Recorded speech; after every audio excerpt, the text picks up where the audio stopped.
Assalamualaikum warahmatullahi wabarakatuh.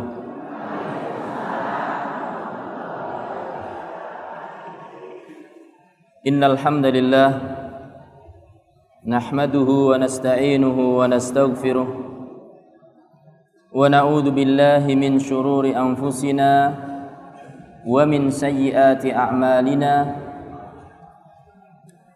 May yahdihillahu fala mudilla lahu wa may yudlil fala hadiya lahu.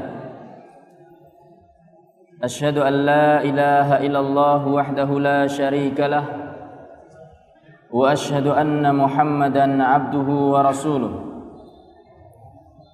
Ya ayyuhalladzina amanu taqullaha haqqa tuqatih wa la tamutunna illa wa antum muslimun.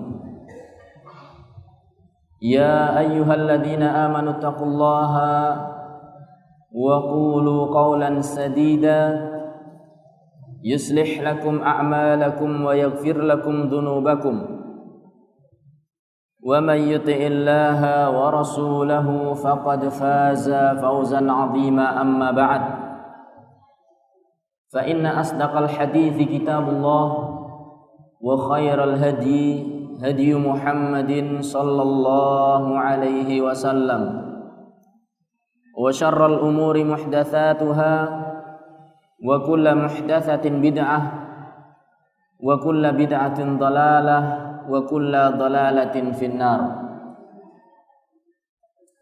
Bapak-bapak dan ibu-ibu, kaum muslimin dan muslimat, hadirin pengajian rutin hari Jumat di masjid kita yang tercinta, Masjid Darussalam Purbalingga, rahimani wa rahimakumullah, yang mudah-mudahan Allah Subhanahu wa taala senantiasa memberikan rahmat kepada kita semuanya dan kepada keluarga kita semuanya, Allahumma amin.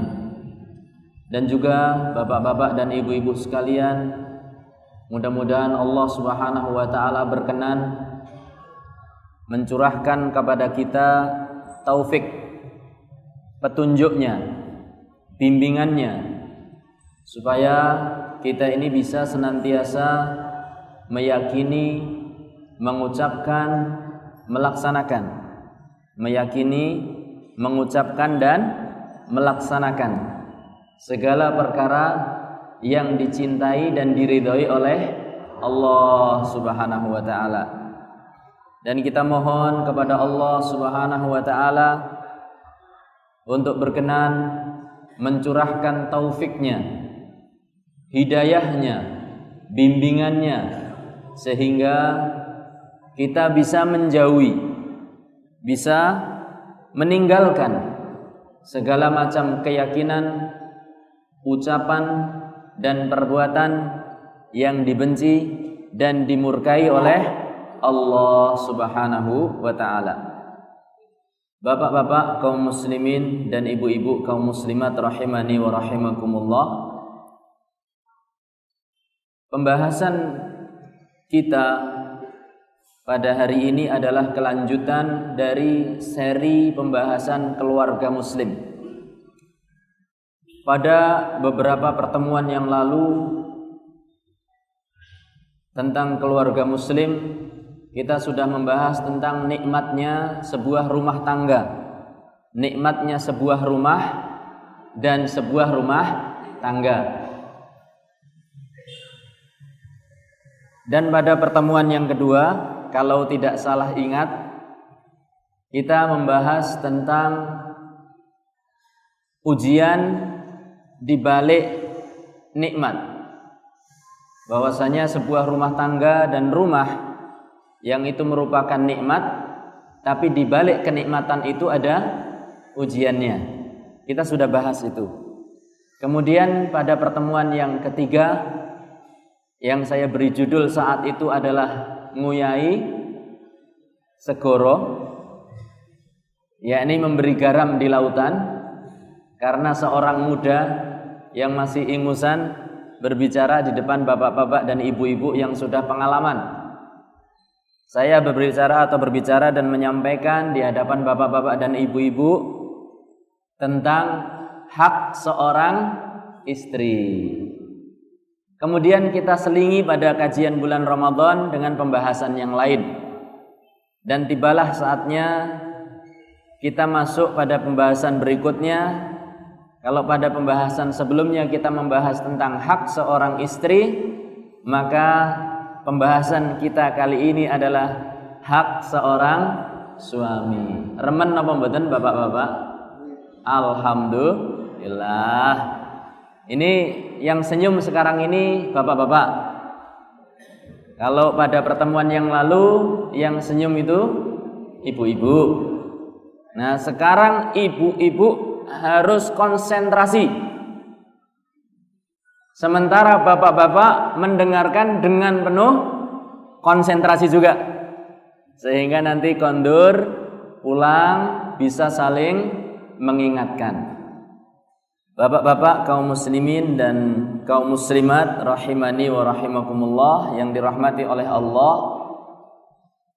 Saya beri judul pengajian kita ini adalah pintu surga untuk para istri. Bapak-bapak ajeng kondur napa? Lah yang dibahas cuma istri ya. Dalam kurung atau dalam kata lain adalah hak seorang suami yang harus ditunaikan oleh para istri. Ibu-ibu siap nggih? Di dalam agama Islam ibu-ibu, di dalam agama Islam ini Allah Subhanahu wa taala dan juga Rasulnya sallallahu alaihi wasallam telah menjelaskan tentang betapa besarnya hak seorang suami. Nggih ibu-ibu nggih. Alhamdulillah sebagian besar ibu-ibu diberi rizki oleh Allah mendapatkan seorang suami.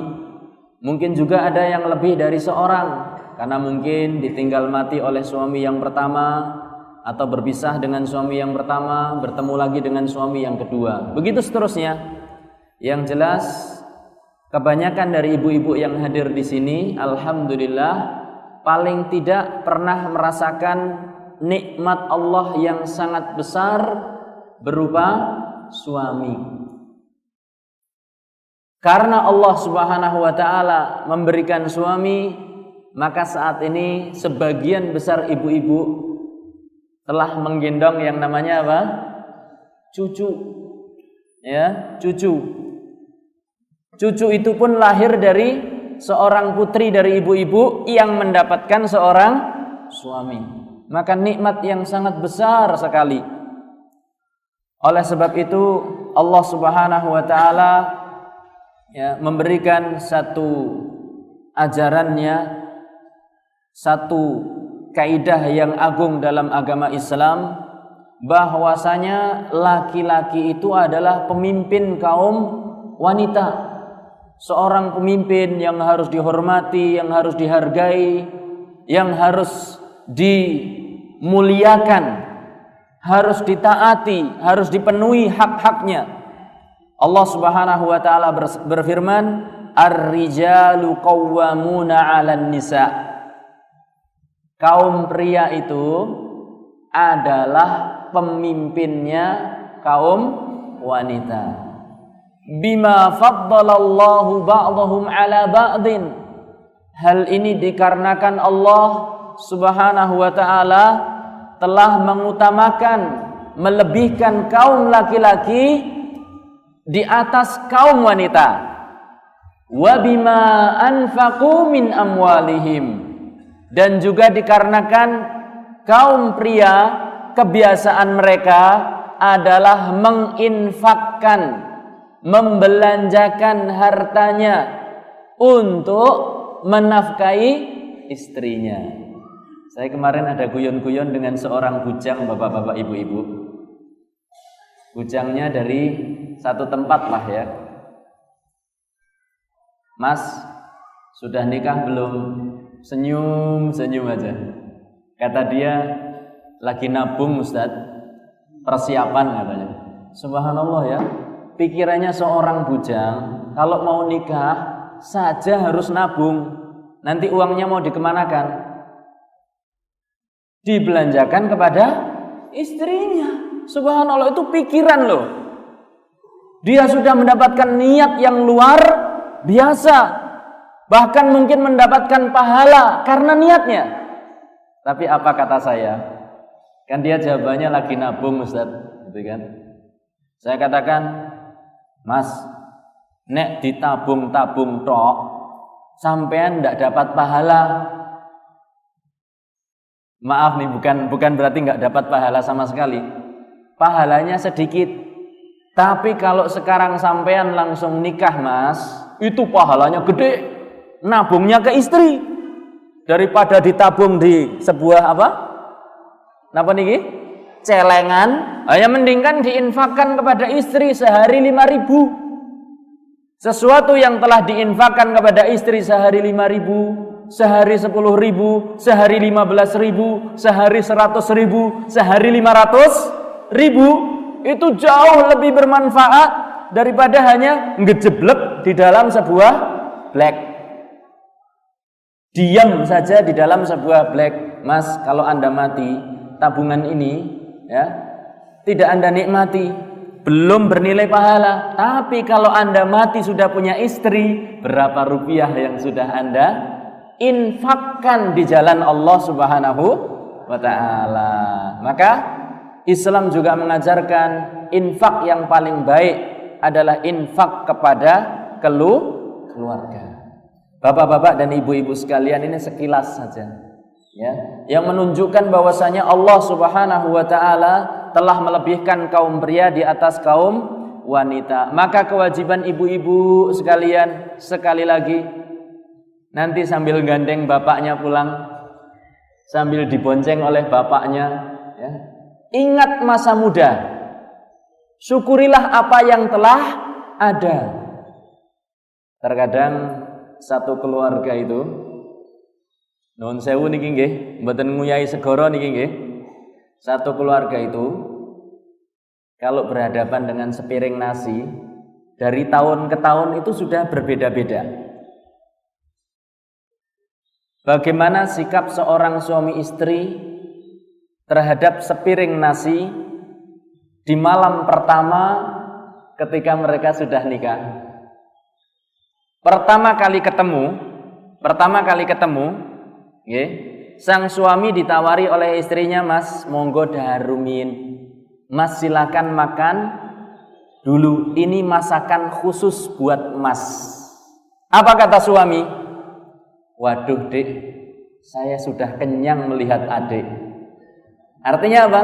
Saya sudah kenyang, nggak butuh makan karena saya sudah puas melihat adik.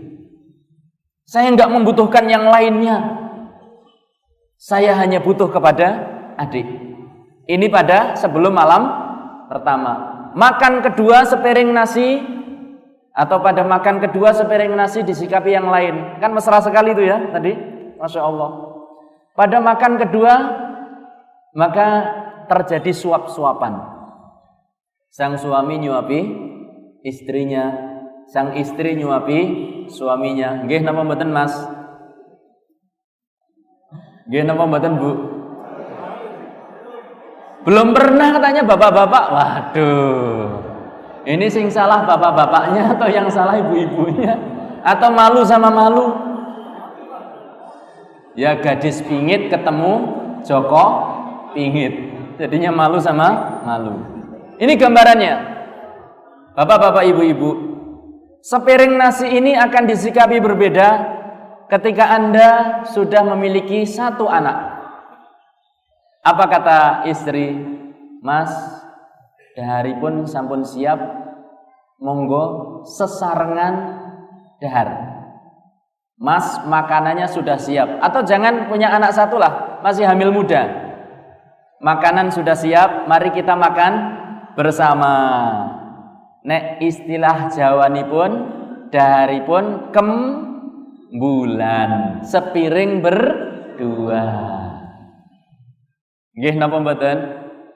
Mboten nih, Pak.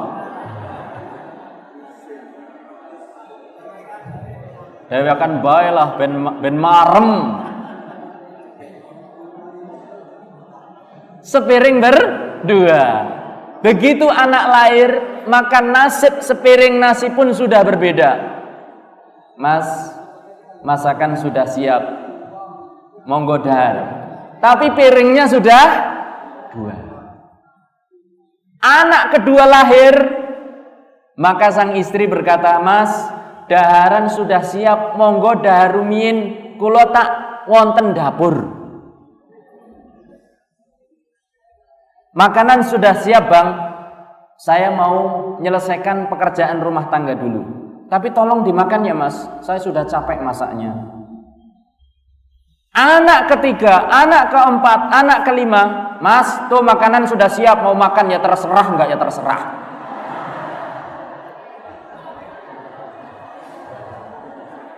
Langgih napa mboten? Ibu-ibu juga patut curiga, ibu-ibu. Lang di rumah enggak kerso dahar, lah kok kondur gemuk niku dos pundi sapi? Kalau di rumah, Bu, lah kok masaknya terong terus.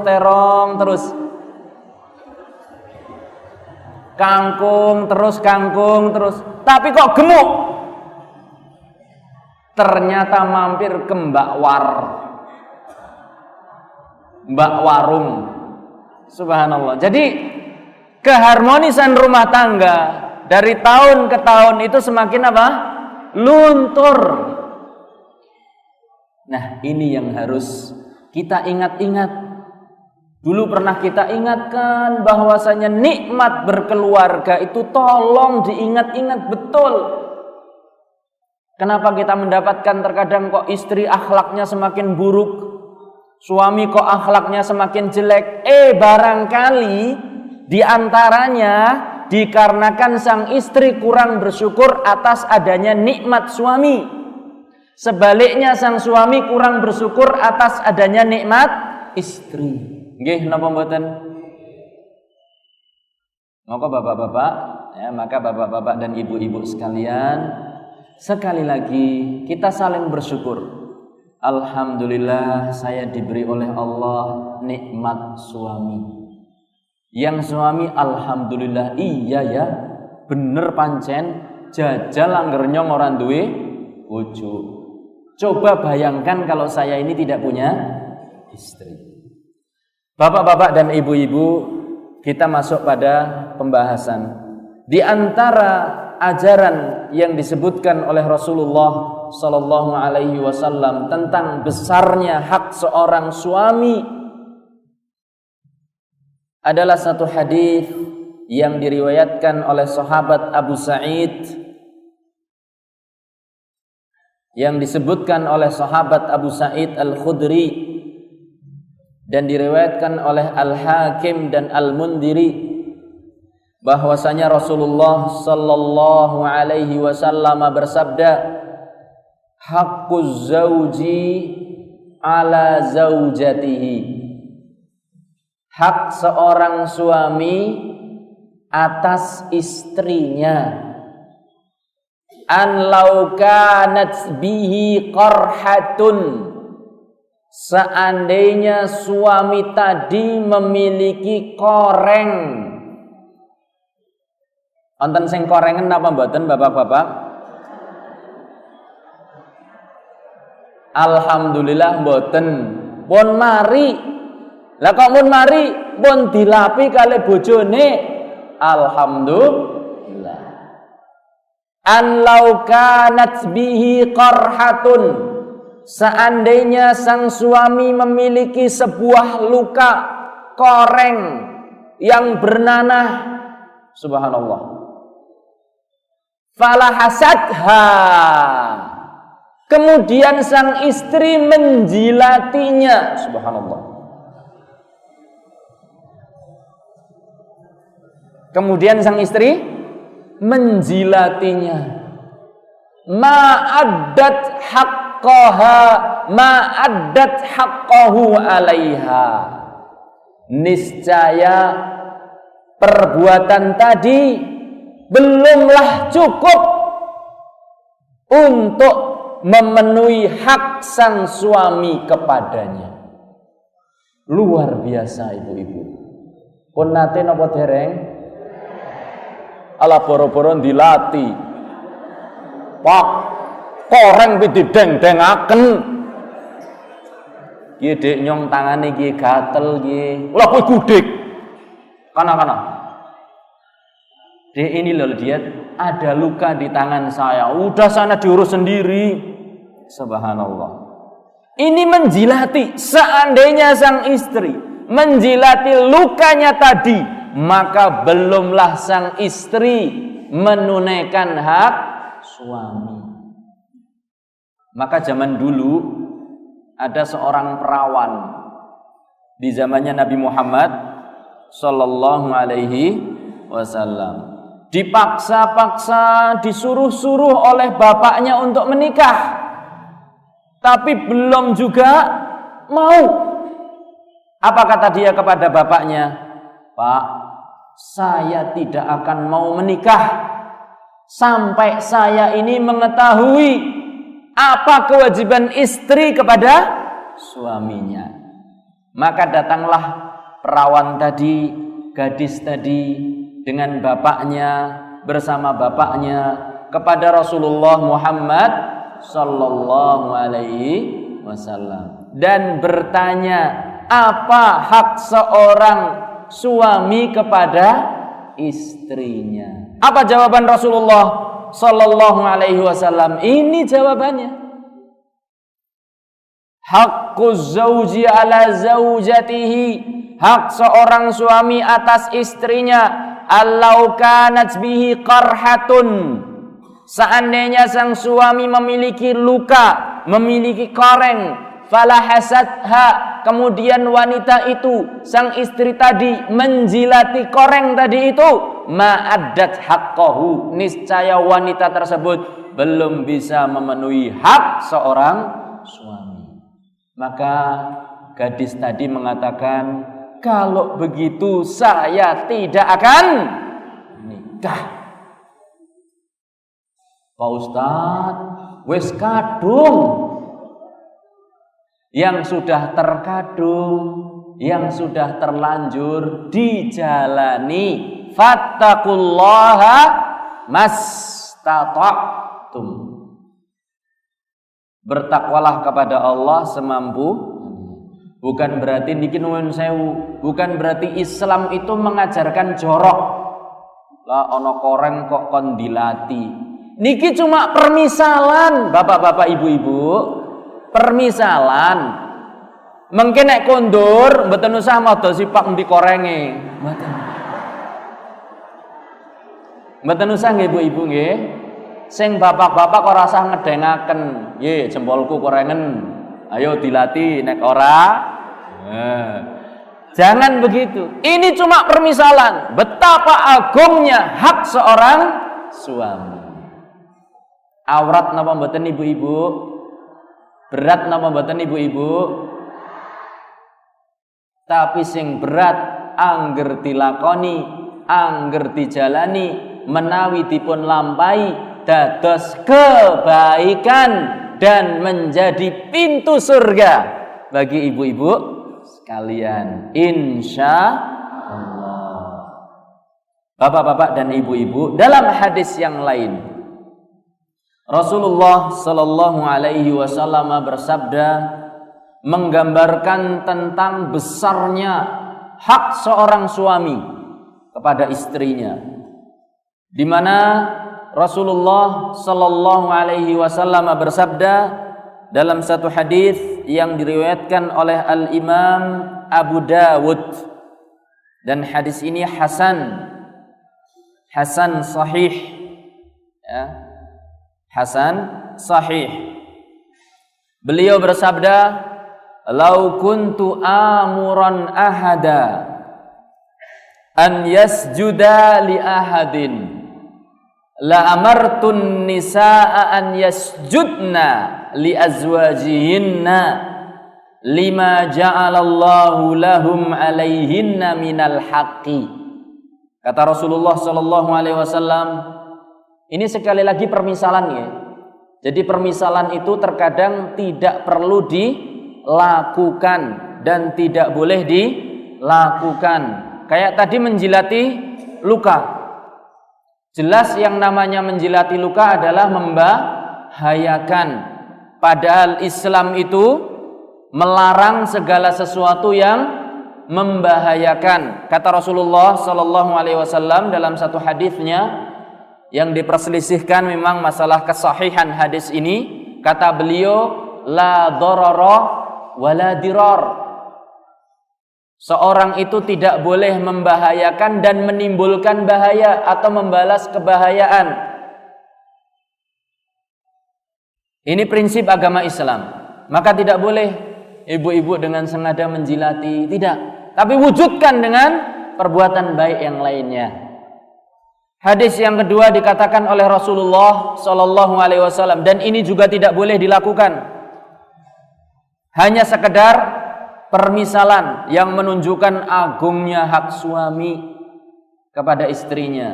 Lau kuntu amuran ahadan, seandainya aku diperbolehkan untuk memerintahkan seseorang an yasjuda li ahadin, untuk bersujud kepada orang yang lain.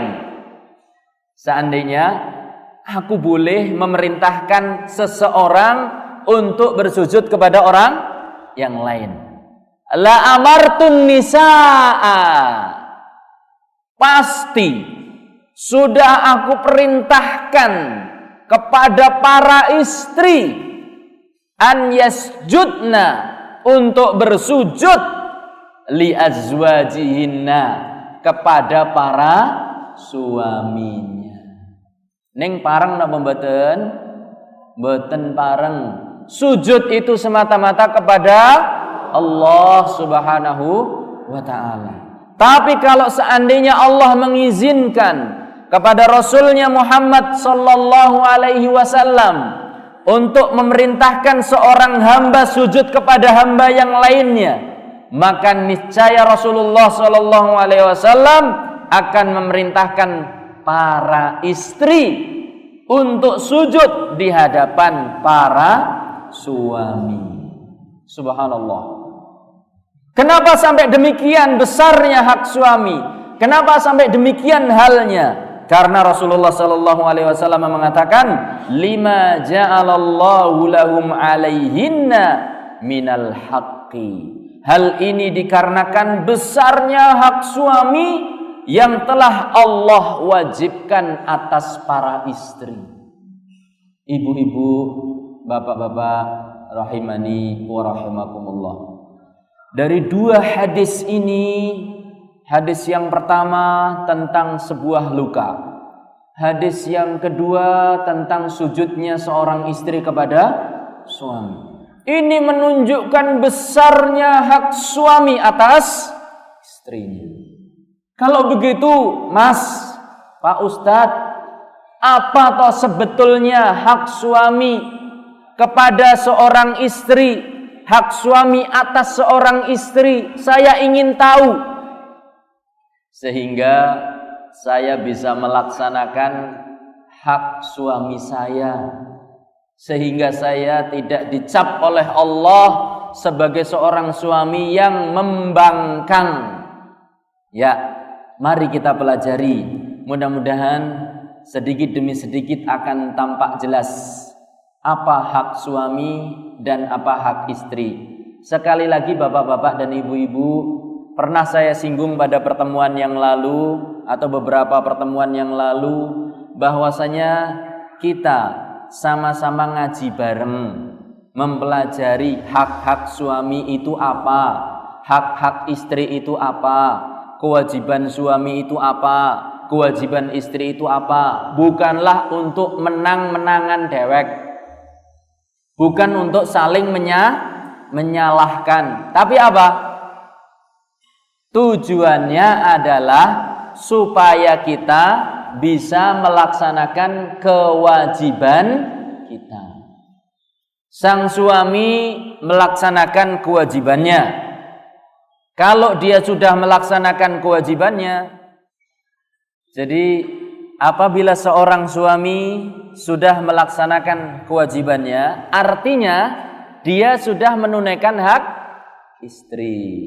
Apabila sang istri sudah melaksanakan kewajibannya, artinya seorang istri sudah menunaikan hak suami. Bapak-bapak dan ibu-ibu rahimani wa rahimakumullah, sebelum kita lanjutkan pembahasan kita, ya, pada naskah yang bapak-bapak dan ibu-ibu pegang itu ada kesalahan tulis nggih. Tulisannya gandeng-gandeng pating dembleng niku nggih. Nggih. Diwaca mboten saged, nggih, diwaos mboten saged. Lawang tulisannya bener be diwaos angel apa maning dembleng. Itu kesalahan editing, salah tulis. Insyaallah lembaran yang tertulis dengan benar akan dicetak lagi dan dibagikan pada pertemuan yang akan datang. Dibagi gratis. Nggih. Begitu ya, misalnya kesalahan hadis yang pertama, kemudian kesalahan tulis pada hadis yang kedua, dan seterusnya. Nanti kalau ada kesalahan tulis mohon dimaklumi karena salah pada percetakan atau pencetakannya, penulisannya, belum diedit tulisannya. Nanti insya Allah akan dibagikan pada pertemuan yang akan datang. Bapak-bapak, ibu-ibu, sidang majelis taklim Jumat pagi yang dirahmati oleh Allah Subhanahu wa ta'ala. Timbul pertanyaan pada diri dan pada benak ibu-ibu, apa toh hak suami itu? Apa hak suami saya sehingga saya bisa menunaikannya? Jawabannya yang pertama adalah, ini baru pertama nggih. Kemarin juga satu, ini juga satu. Yang pertama adalah patuh dan taat kepada suami dalam segala hal, kecuali dalam bermaksiat kepada Allah Subhanahu wa ta'ala. Ibu-ibu, nek panjenengan ngersakaken bapak-bapak menika betul-betul cinta kepada Anda, maka cintailah bapak-bapak itu dengan tulus. Pepatah Arab mengatakan, kuni amatan lahu, yakun laki abdan. Jadilah Anda itu ibu-ibu seperti hamba sahayanya sang suami. Dikongkon apa? Manut. Dikongkon A, manut. Didhawuhi B, manut. Diperintah A, nurut. Diperintah B, nurut. Perintah C, nurut. Maka niscaya suami Anda akan menjadi hamba sahaya bagi Anda.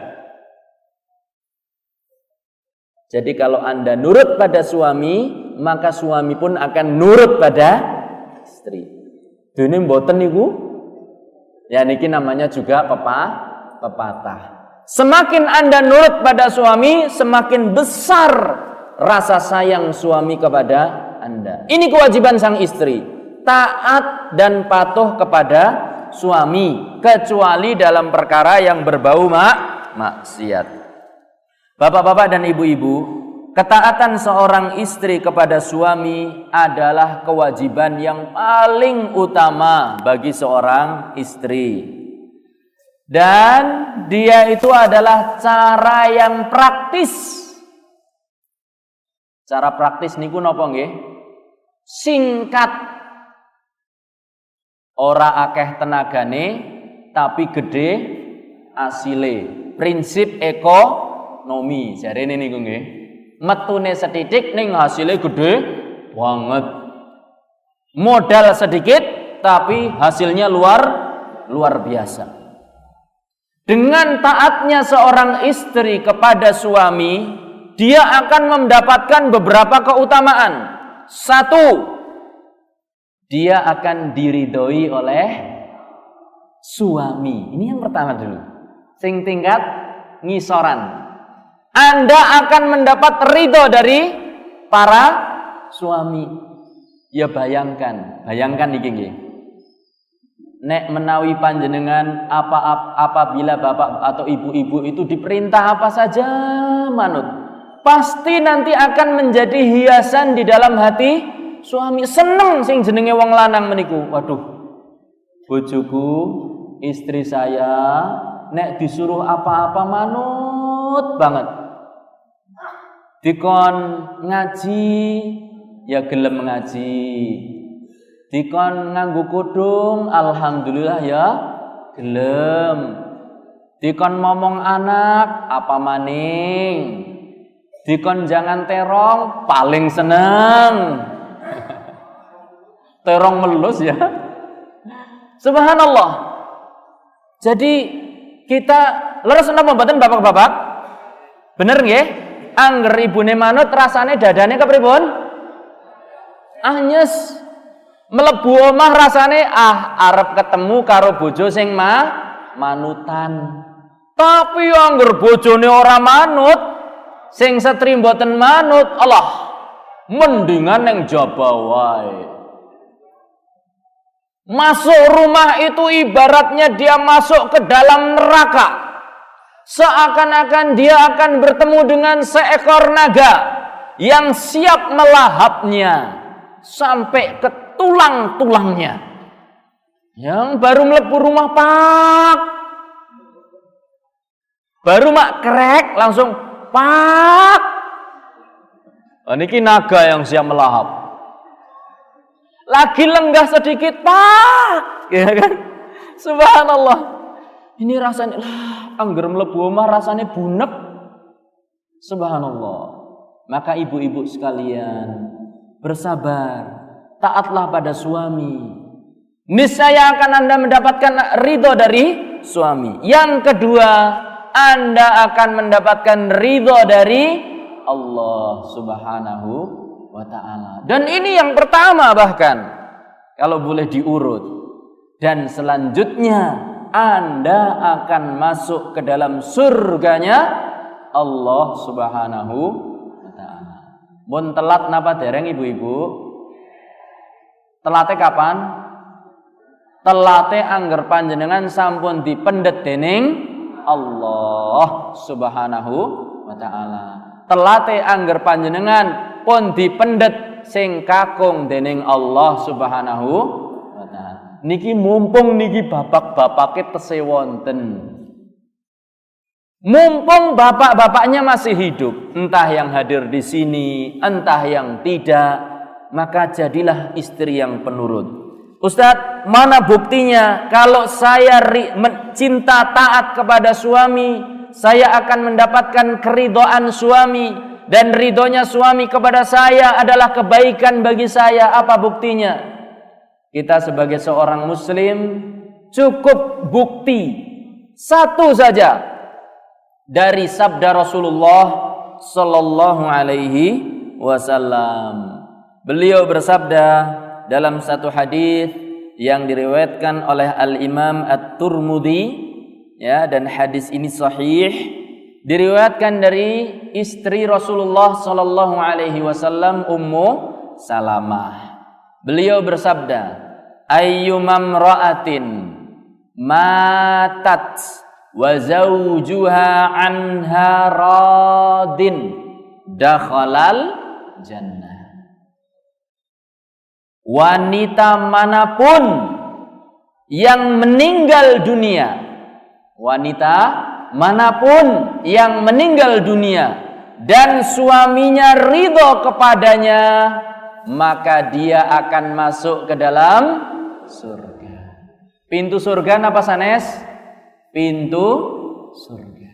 Oh, ternyata kalau suami saya ridho kepada saya akan masuk ke dalam surga.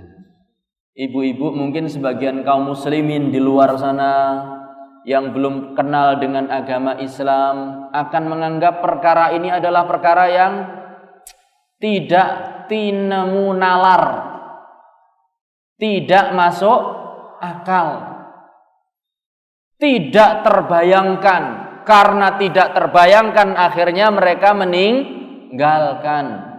Banyak sekali wanita-wanita muslimah, notabene mereka adalah muslimah, tapi mereka tidak berusaha mencari ridho suami.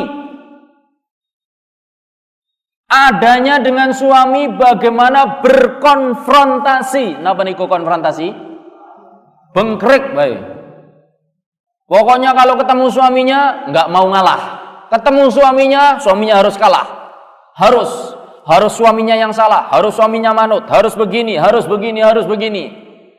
Sampai terkenal ada perkataan ikatan suami takut istri. Isti, bukan institut nopo niku sanes. Ning ikatan suami takut istri. Karena begitu ketemu istrinya pasti dimarahi, dicereweti terus begitu. Mbok coba sadarlah wahai ibu-ibu, yang Anda dicari, yang Anda cari di dunia ini adalah ridhonya Allah Subhanahu wa ta'ala.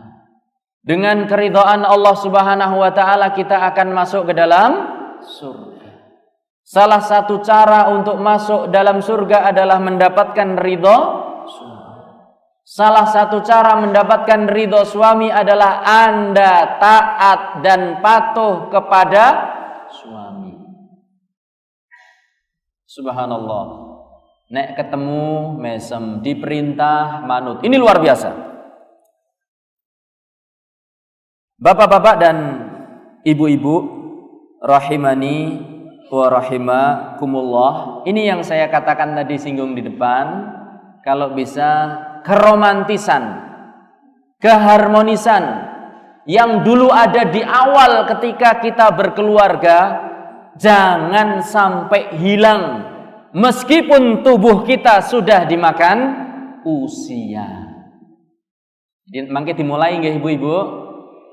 Mas, aku cinta padamu.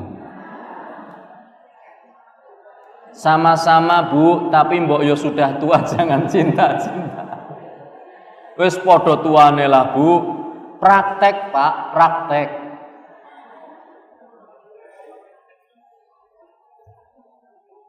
Subhanallah. Kita lihat hadis yang kedua. Bahwasanya ketaatan seorang istri kepada suaminya akan menarik ridhonya Allah Subhanahu wa ta'ala, yang menyebabkan seorang istri dibukakan baginya pintu surga. Hadis yang diriwayatkan oleh Al-Imam Ahmad dari Abdurrahman bin Auf, dan hadis ini hasan. Rasulullah sallallahu alaihi wasallam bersabda, "Idza shallatil mar'atu khamsaha wa shamat syahraha wa hafizat farjaha wa ata'at zaujaha." Nonton pinten ibu-ibu? 4 perkara. Idza shallatil mar'atu khamsaha. Apabila wanita itu sudah menunaikan sholat 5 waktu. Tunggal nggih. Nomor 2, wa shamat syahroha, dan melaksanakan puasa di bulan Ramadan. Nomor 3, wa hafizat farjaha, dan menjaga kemaluannya. Tidak digunakan untuk berzina dengan orang-orang yang bukan suaminya. Tidak dilakukan, tidak digunakan, diselewengkan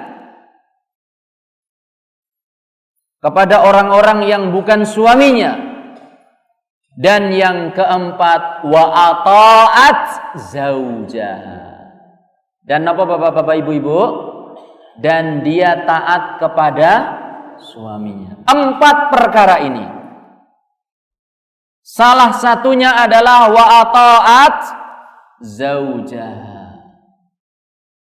Apabila seorang wanita sudah melakukan sholat 5 waktu, puasa bulan Ramadan, menjaga kemaluannya, dan taat kepada suaminya, qilalaha, maka akan dikatakan kepadanya pada hari kiamat kelak, udkhulil jannata, masuklah kamu ke dalam surga. Dari mana ibu-ibu? Min ayyi abwabin syi'ti, dari pintu manapun yang kamu kehendaki. Subhanallah. Dari pintu manapun. Ibu bayangkan ya, ibu-ibu, kebahagiaan seorang apabila dipersilahkan oleh Allah masuk ke dalam surga, yang itu adalah kenikmatan yang tinggi. Dari pintu, semua pintu yang ada, itu adalah kebahagiaan yang sangat luar biasa. Kita misalkan apabila ada seorang tamu ingin masuk ke rumah kita, semua pintu, semua jendela kita buka. Kita bilang, kita ucapkan kepada tamu kita, Pak, Ibu, monggo melebet, silahkan, monggo pinara, silahkan masuk. Dari pintu manapun, mulai dari jendela, silahkan. Melompat nggih saged, monggo. Badhe brangkang lewat mriki nggih, monggo. Mau masuk dengan biasa lewat pintu, monggo. Mau lewat atap, silahkan. Semuanya terbuka untuk bapak dan untuk ibu, monggo. Rasanya gimana? Wih, ini tuan rumahnya luar biasa. Berarti menganggap kita ini sebagai apa? Betul-betul keluarga. Panjenengan bayangaken nanti surga yang luar biasa indahnya, mala ainun ra'at wala udunun sami'at wala khatara biqalbin bashar. Belum pernah dilihat oleh mata, belum pernah terdengar oleh telinga, belum pernah terbersit dalam pikiran seorang manusia. Ternyata kita dibukakan pintu surga semuanya. Subhanallah ibu-ibu. Remen apa mboten? Ini kesempatan ibu-ibu. Pintu surga terbuka di depan Anda. Selama Anda masih berbakti dan taat kepada suami Anda. Nggih ibu-ibu nggih. Bapak-bapak tolong ibu-ibu dibantu ya. Tolong ibu-ibu dibantu. Cara bantunya gimana? Biar suami atau biar istri itu semakin senang taat kepada Anda.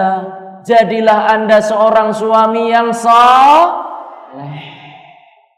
Suami yang gelem belajar agama Islam, mau untuk mempelajari agama Islam, mau untuk mengamalkan ajaran agama Islam, dan mau meninggalkan larangan-larangan agama Islam. Remen apa mboten ibu-ibu? Milih yang mana? Taat kepada suami yang baik atau suami yang jelek? Mendingan taat kepada suami saya, Ustaz. Iya. Tinggal nanti mudah-mudahan suami ibu-ibu semuanya menjadi suami yang saleh. Diajak ngaji, monggo Pak, nonton pengajian ini di Masjid Agung. Setiap hari mungkin boleh dikatakan begitu ada pengajian. Ada radio Islam ngaji, di sana ada mengaji tafsir, ada ngaji hadis, ngaji yang lain-lain. Diajak suaminya. Sang suami juga demikian, berusaha meningkatkan diri sehingga istri itu semakin senang kalau dia itu taat kepada suaminya. Bapak-bapak dan ibu-ibu rahimani wa rahimakumullah. Dua hadis di atas jelas sekali menunjukkan tentang keutamaan taatnya seorang istri kepada suaminya. Ya. Akan tetapi dan sebaliknya, apabila seorang istri tidak taat dan tidak patuh kepada suami, maka tunggulah akibatnya. Jadi kita sudah mempelajari bahwasanya kaum muslimah, para istri harus taat patuh kepada suami, kecuali dalam perkara-perkara yang berbau maksiat. Apabila sampai ada istri kok tidak taat kepada suami, maka tunggulah hasilnya. Dalam satu hadis yang menggambarkan bagaimana seorang wanita yang tidak taat kepada suaminya, mungkin dalam perkara yang dianggap sepele oleh sebagian kaum wanita, tapi akibatnya adalah kemurkaan Allah kepadanya. Dalam satu hadis yang diriwayatkan oleh Muslim, Al-Imam Muslim, Rasulullah sallallahu alaihi wasallam bersabda, "Walladzi nafsi biyadihi, ma min rajulin yad'u imra'atahu ila firashihi fata'ba alaih illa kana alladhi fis sama' sakhitan 'alaiha hatta yarda anha." Di dalam makalah tidak saya tulis, tapi bisa ditulis maknanya oleh ibu-ibu sekalian. Rasulullah sallallahu alaihi wasallam bersabda, "Demi zat yang jiwaku ada di tangannya," yaitu demi Allah Subhanahu wa ta'ala, tidaklah ada seorang suami yang mengajak istrinya untuk bergaul di atas ranjangnya. Maaf, kita tidak mengajarkan porno ya, tapi saya akan menggambarkan terkadang perkara yang sederhana dianggap sepele, tapi ternyata besar akibatnya. Tidaklah ada seorang suami yang mengajak istrinya untuk bergaul, kemudian ternyata istrinya menolaknya, baik menolak dengan kata-kata moh, atau menolak dengan tingkah lakunya, wajahnya. Kalau dengan tetangganya ketemu senyum-senyum, giliran ketemu dengan suaminya, diajak yang satu ini, subhanallah, atau dengan pandangan yang sinis, atau dengan isyarat. Apa ini artinya? Lan, sama sekali tidak.